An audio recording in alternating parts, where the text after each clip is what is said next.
We are live! Welcome, everybody, to the Sex Ed Hangout series. Today we have Zhana Vrangalova. Did I say your name right? Yeah, I did. Yay! Those years living in the Czech Republic paid off. We are going to talk about the science of casual sex.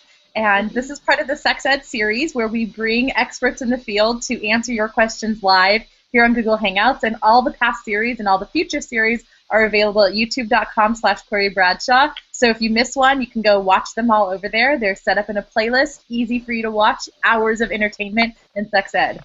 Today we're talking about casual sex, which is an amazing phenomenon that we're in this generation where we can start having casual sex and talk about it and not have it be this horrific thing with major stigma. And I'm really excited to bring Zhana in because she has researched and studied casual sex from an academic level. And I think that that's really interesting, and I hope you all do too. So welcome, Zhana. Thank you. And tell me a little bit more about yourself that I didn't get to. Well, as you said, I've been studying casual sex for the last 6 or 7 years. I just finished my PhD at Cornell about 6 months ago, and my dissertation was on the relationship between casual sex and mental health. And I'm continuing this research now as an adjunct professor at NYU in the psychology department. And I also study other things, other sort of non-traditional expressions of sexuality, such as non-monogamy and promiscuity, and that kind of stuff. That's all really interesting. So why? Why casual sex? What got you to start doing this? You know, sexuality in and of itself is such a ambivalent topic. We have, it's something that we kind of all have as part of us and is an important aspect of who we are. Yet we have all these mixed messages that we get from, media, parents, teachers, churches, peers, and it's particularly in these non-traditional types of sexual expressions that the ambivalence is particularly strong. So I find casual sex absolutely fascinating. I find romantic sex pretty fascinating too.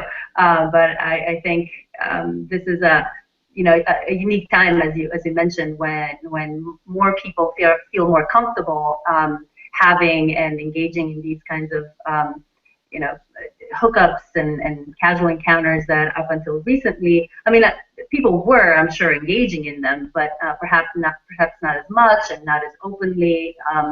And so it's a really exciting time to be studying that. For sure, definitely. I think it's an exciting time for sex educators in general, but especially in these areas where we couldn't talk about casual sex before, so now you can. And so what kind of research was there beforehand? If this is a new phenomenon where we're discussing and cataloging casual sex, what existed before your generation came along and studied it? There wasn't much research on casual sex at all prior to, I would say, the last 10 years or so. That doesn't mean people weren't having casual sex. It's not a new invention. People were finding ways to sleep with, people other than their, spouses or long-term partners long before. But there was certainly a renewed interest or sort of a new interest in studying it about 10 years ago or so. There was very, very little prior to that. Yeah. How much did Kenzie and that generation play into it? Those very first people, Masters of Sex is really big on TV right now. Those kind of Johnson and Masters, Kenzie, that generation. Was there kind of a gap between them and now? Right. Yeah.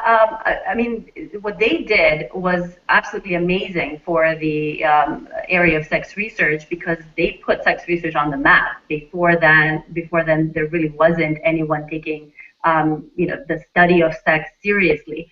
But for some reason, it wasn't casual sex that was really part of their sort of spectrum of things that they looked at. They were, each of those people had something, very important that they contributed.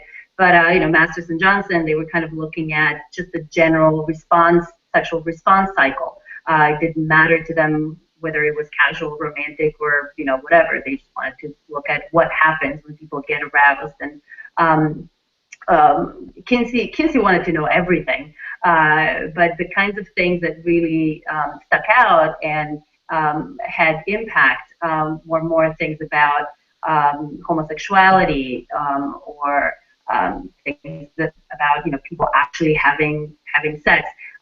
It wasn't until much later that people started making this distinction between casual and romantic and looking at the two of them separately. Interesting. So what got you into it then? What made you decide to study casual sex? Were you, a little kid when everyone else was like, I want to be a firefighter? You thought, I want to study casual sex. Well, I grew up in a fairly conservative, traditional country, Macedonia. It's a tiny little country in Southeast Europe, where not so much for religious purposes or religious kind of reasons, because there was no religion, it was an atheist country, but for just kind of traditional patriarchal values and traditions. People who were engaging in a lot of casual sex were always stigmatized, and if anyone was being sluttier than what was accepted, people would say, oh, you're never going to find a husband, you're never going to, no one ever is going to like you, and all of that. And I really wanted to kind of look at that. Why was it so stigmatized? How were people dealing with it? Why, even in the face of so much stigma, were people willing to engage in this? And how that influenced their mental health and other well-being outcomes afterwards. So when people find out that you study casual sex, one of the questions we got in from someone was just, I want to have sex. And I feel like there's this idea that because we talk about sex, we're willing to engage in sex with anybody. And I'm sure that it's especially in particular with somebody who's studying casual sex. So how does that affect the way people react to you in both the professional and personal spheres?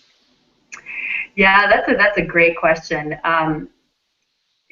The conversation, whenever people ask me what I do, if I mention what I study, then everyone wants to talk about it at all times. I don't even get to ask the question what they do, or it ends after they say I'm in advertising, or but so it does change, especially with with guys who might be attracted to me or interested in something more than just friendly conversation. That definitely gives them an excuse to start talking about sex and kind of making more flirtatious comments.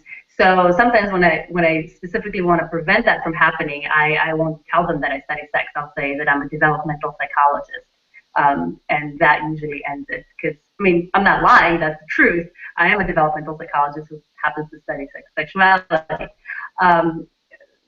But it certainly does give people a reason to continue talking about sex, both in terms of your private life and in terms of your actual research. There's a lot of interest. But I find it also really it's a positive thing, because in many ways it gives people a chance to ask questions that they don't necessarily have an opportunity to ask, and get some informed kind of answers about those things. In many ways, I like what Kate McCombs, who you had on one of your private hangouts, talks about being a beacon of permission to talk about sex, to ask questions, to learn more. And I feel, mentioning that I'm a sex researcher, a sex educator, allows for that to happen.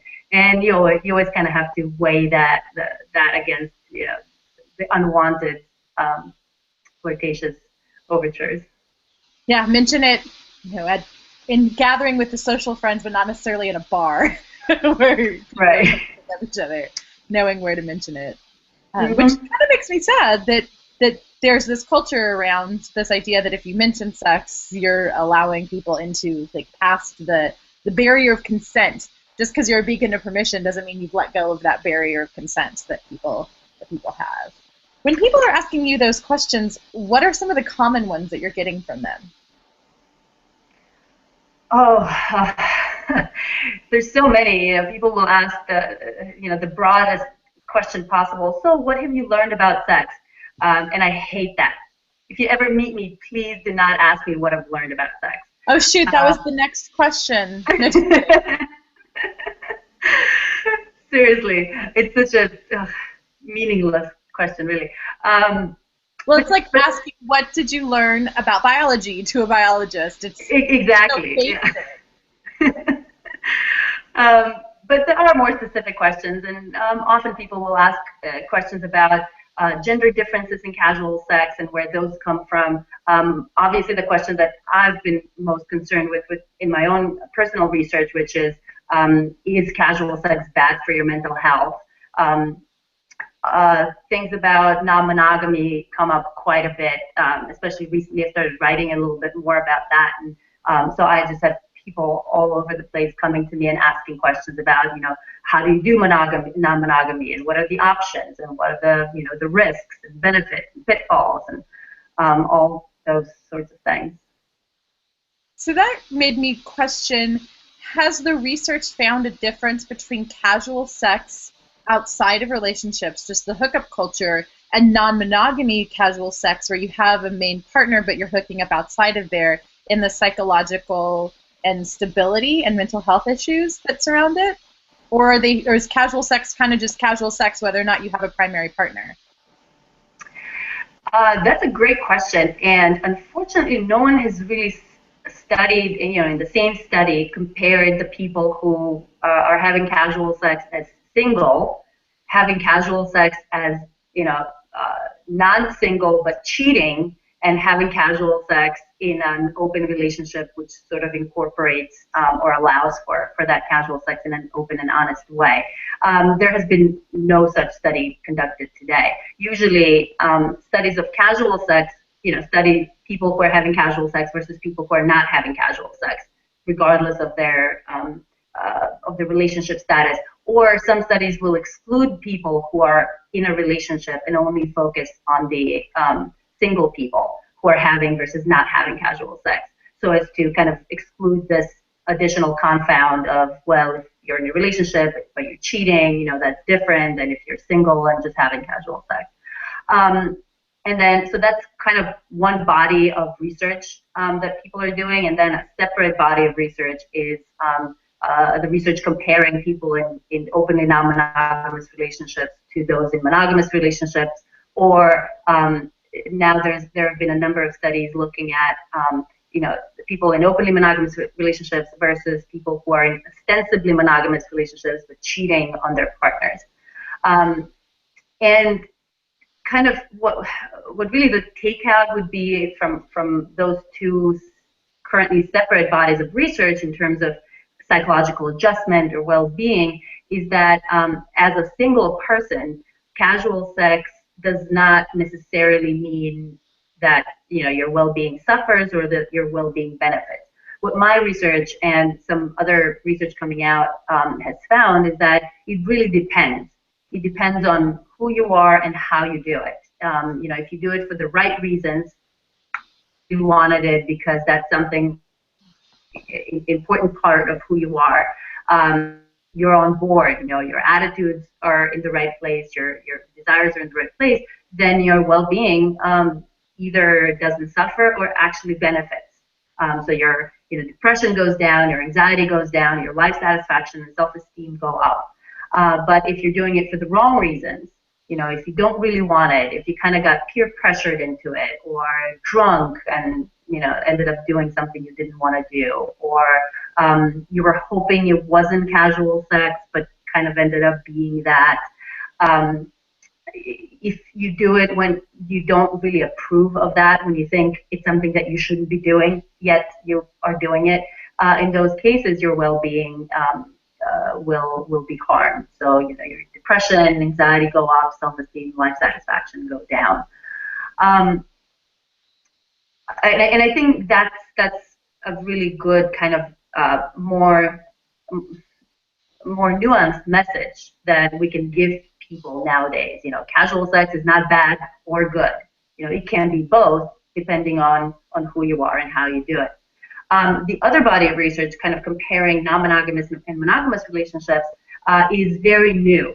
We're talking about literally maybe 2-3 years, 5 at the most, of sort of more concentrated research comparing these two types of relationships in both gay couples and hetero couples. No lesbian couples, as far as I can remember.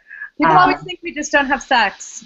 It's kind of sad. Exactly. Lesbians don't have sex, and open non-monogamous relationships. No, we just nest together and cuddle. Cuddle. Yep. Yeah. I know that. That's what I did with my ex-girlfriend. Just cuddle. Not that we don't cuddle. Not that cuddling's bad. I'm just saying. We also fuck, and it's okay. Yep. But so that body of research with gay men and hetero people is finding that having sex outside the relationship, if it is part of your agreement, doesn't seem to impact negatively anything. Relationship satisfaction, relationship duration, commitment, love, all those kinds of things are sort of at the same level as people in monogamous relationships who are sticking to their monogamous arrangement. The ones who are suffering in these kind of relationship outcomes are the people who are cheating, which is not. And is it that fear? Is it the guilt and the fear of getting caught and the guilt? I know that some people really get off on that fear of getting caught, and they really get off on the riskiness of cheating. But the majority of people I know that cheat have a horrific guilt because we have such a culture that tells you once you make this decision and this commitment, you can't have sex beyond that. And so when they cheat, when they find that they're not actually able to be monogamous, they are racked with guilt. And is that the main reason why you have this lowered quality of life and a lowered, what was the term you used? Relationship quality. Relationship quality? Yeah. I think that probably plays a huge role. I can't remember a specific study that kind of looked at these reasons why. But certainly guilt is one big thing. I mean, you are lying, you are hiding, and that takes its toll, both logistically, making sure that, every sort of indication and signs of someone else being present in your life are not found out by your current partner, but also the emotional toll it takes, also sexual health toll it takes. Some studies that just came out in the last couple of years are finding that people, when they cheat in monogamous relationships, sensitive monogamous relationships, when they cheat, they're less likely to use condoms, less likely to discuss prior sexual history or prior STI testing with their the person that they're cheating with. Of course, they're a lot less likely to tell their long-term partner that they slept with someone else, and so they're actually putting themselves and their partners in greater physical danger as well. So there are all of these things. Because it tends to be impulsive, right? Sorry to interrupt. Exactly. You. Mm-hmm. Yeah. So if you're impulsive to go have sex, you're probably not going to be thinking, oh, hey, I'm going to check your STI, recent test results, and have a condom, and it tends to be impulsive. Yep. They don't plan for it, so they're not going to carry a condom on them, and they're going to try to do it, quickly, because, if they don't have a condom and they find themselves in a situation, they're not going to go to the store and get a condom, because by then, if they do that, they're probably not going to end up cheating, because this is a kind of a thing in the moment, because they're not supposed to be doing it. So does that relate to what we were talking about earlier when we were saying that the quality of your hookup matters? So it sounds like if you've planned the hookup, if you're mentally prepared for the hookup, you're going to be more successfully satisfied from it. But it sounds like cheating as well doesn't have all that other stuff. You get drunk, you make a mistake, you do something that you wouldn't have normally done. It sounds like prepping yourself mentally and physically and condomly, protection-wise, for sex seems to have a direct effect to how successfully and satisfied you feel it is afterwards. Would you say that's true? Yeah, absolutely. I mean, you don't have to have, plan the hookup itself, right? You don't necessarily have to, have called someone over and, knowing that they're coming over for sex, but just sort of have that mental preparation that this is something that might happen to you. You're going out and you're thinking, it might be cool and fun to hook up with someone tonight. And oh, well, yeah, maybe I should bring condoms and lube if that's a possibility. So yeah, absolutely. Cheating kind of goes against all of those things. Yeah. So we talked a little bit about lesbian bed death and other stereotypes. What stereotypes really struck out as far as being true for you? What are were there any stereotypes that just when you went into your research you were almost shocked that they weren't true? That they weren't true or that they were true? Were or were not, either one. Well, one thing that I'm continually sort of saddened by is this, the stereotype that we all have, which is, to a large extent true, which is that women desire casual sex a lot less than men do, and they also seem to enjoy it less than men do, certainly have less orgasms while they're having it, and tend to regret it more than men do. So this gender difference is something that I really wish didn't exist, but yet we keep finding it in study after study, both quantitative studies when you ask people on a scale of 1 to 5, how much do you regret your hookup, and also when you talk to people in qualitative research and talk about how they think about their hookups and how they envision what's going on, how to interpret it. So that's something that is very unfortunate. And are we able at all to separate how much of that is biological and how much of that is sociological? Is it even possible to separate the two when you're talking about the feelings people have after casual sex? Yeah, that's the big question. That's the billion-dollar questions. If we could answer that, I think we would know much more. It's really difficult to tease those things apart because culture is so intertwined with biology that it's really difficult to know how much of it is nurture versus nature. And probably the answer is it's a little bit of both, right? There are certain evolutionary reasons in the way our bodies are built that probably have resulted in women desiring this less than men do. But on top of that, biological difference, culture has built so much, social messages that women shouldn't be doing it and men, well, it's okay if men are doing it, that it just compounds whatever biological differences exist. Because we know that in countries where the genders are more equal, such as Sweden or Norway or the Netherlands, the difference in desire in casual sex between men and women is much smaller than in countries like Pakistan or Saudi Arabia or even Russia, where gender differences are, where just gender equality is not as equal. And the U.S. is somewhere in between. I wonder if that goes back to what we were talking about earlier about preparation and almost permission. So people who have permission, who have given themselves permission, whose family or friends or society has given them permission to have sex, tend to be more satisfied with sex than those who didn't have permission. Maybe if you don't have permission, then you need it to be really great, and if you do have permission, you can just be happy having the sex. Mm-hmm. And yep. I thought it was interesting that we talked about.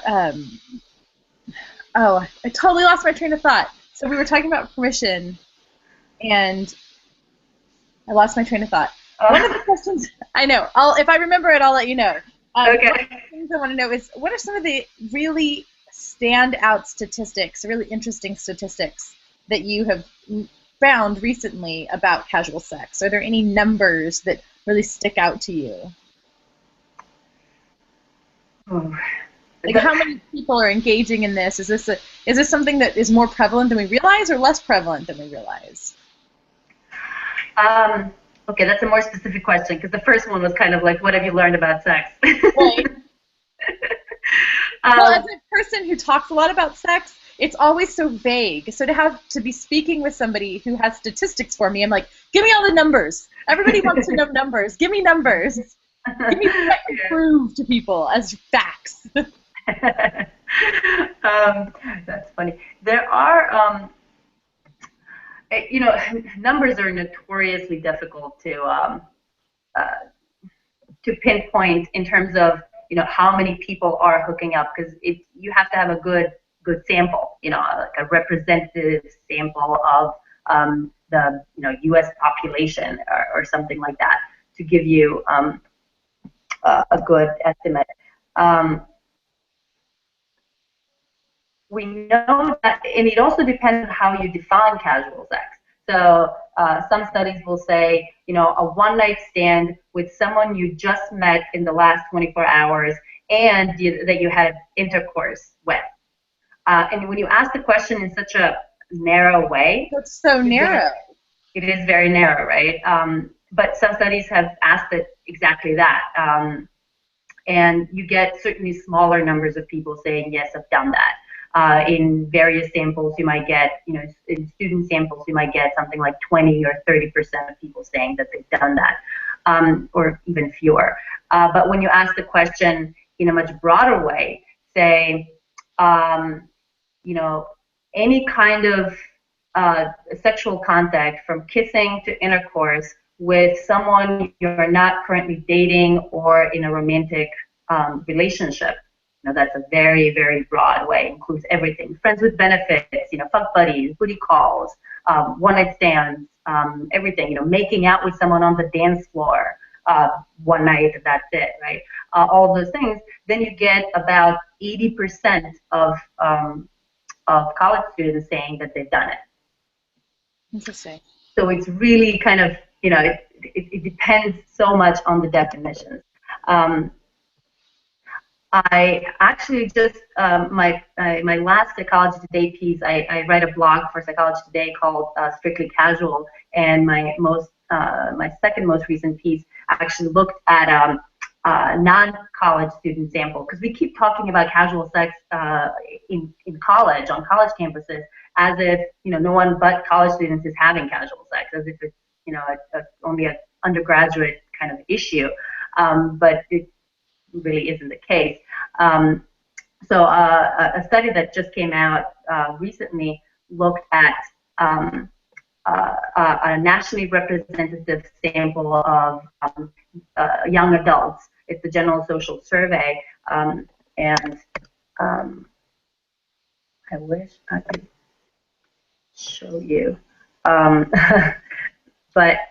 the gist was that the generation prior to the current generation, so people who were young, who were 18 to 25 in the 88 to 96 period, and the people who were you know, young in the 04 to 2012 period, were having kind of similar amounts of casual sex, or sex in general, but a little more, or a few more partners among the current generation are considered casual, specifically friends with benefits. So I think that's kind of a new thing. You know, those are people who in the prior generation might have been considered dating partners, but now we're kind of being a little more realistic and thinking, you know, this is not really going to go anywhere. Let's just call it, you know, friends with benefits. Call it what it is. Yeah. Yeah, and if you hit me the link to that when you find it, we'll put it down below in the comments for when this is on YouTube, so people can have that link. So I think we are out of time, and that is it. Thank you so much. Can you tell us all where we can find you online if we want to get more information from you? Yes, you can find me on Twitter. I tweet daily about new sex studies at Dr. Zhana, D-R-Z-H-A-N-A. I also have a Facebook page, again, Dr. Zhana, where I post all my updates. As I said, Psychology Today, Strictly Casual is my blog on the science of hookup. So all of these things that we were kind of talking about today and more, I write about them and make little graphs that will help you. I love a good graph. Yeah. I have graphs. Almost all my pieces have graphs because I love graphs too. They're just so nice to show you what the data is really saying.